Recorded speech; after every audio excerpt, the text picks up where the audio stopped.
Hello viewers, welcome to my channel EC60. இன்னைக்கு Tamil Nadu syllabus standard 12 ஓட chapter 12 example number 12.17 பார்க்கலாம். Establish த equivalence property அப்படின்னு சொல்லி கேட்டிருக்காங்க. P conditional Q equivalence to negation P, அதுக்கப்புறமா இது V மாதிரி போட்டுட்டு Q. இப்போது இது லெஃப்ட் சைடு மாதிரி ஈக்குவலன்ஸ்க்கு இந்த பக்கமாக இருக்கிறது லெஃப்ட் சைடு, இந்த பக்கமாக இருக்கிறது ரைட் சைடு. ரெண்டு பக்கமும் சேம் ஆன்சர் வந்துருச்சுன்னா அது ட்ரூ, அதாவது ஈக்குவலன்ஸ் அப்படின்னு ப்ரூவ் ஆகிடும். இப்போ த்ரூ அவுட் கொஸ்டினில் நீங்கள் பார்க்குறப்போ ரெண்டு வேரியபிள் தான் இருக்குது, PQ மட்டும்தான் இருக்குது. அப்போது மொத்தம் 4 ரோ வரும்னு அர்த்தம். இந்த 4 ரோவை ஈக்குவலாக பிரிக்கணும். இப்போது Pக்கு வந்துட்டு 2 ட்ரூ 2 ஃபால்ஸ் கொடுக்கணும், அப்போ தான் 4 ரோ வந்துடும். Qக்கு வந்துட்டு 1 ட்ரூ 1 ஃபால்ஸ், 1 ட்ரூ 1 ஃபால்ஸ் அப்படி கொடுக்கணும். இப்போ வந்துட்டு இவங்க நெகேஷன் P ஃபஸ்ட்டு கண்டுபிடிச்சிருக்காங்க, அதாவது Pயோட ஆப்போசிட்.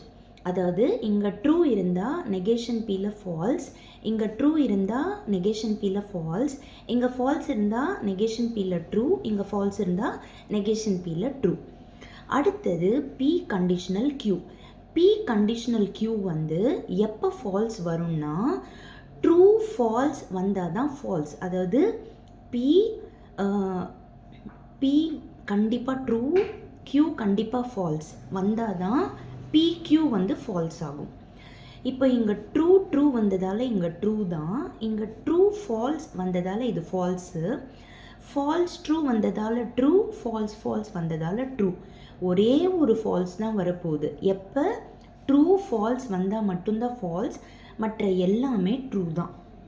இப்போது அடுத்தது, அதாவது நம்ம இந்த LHS பார்ட்டை முடிச்சாச்சு. இப்போது இந்த RHS பார்ட்டில் நெகேஷன் P VQ, ஓகேவா? இப்போது நெகேஷன் P VQ அப்படின்னா நீங்கள் ஆட் பண்ணணும்னு அர்த்தம்.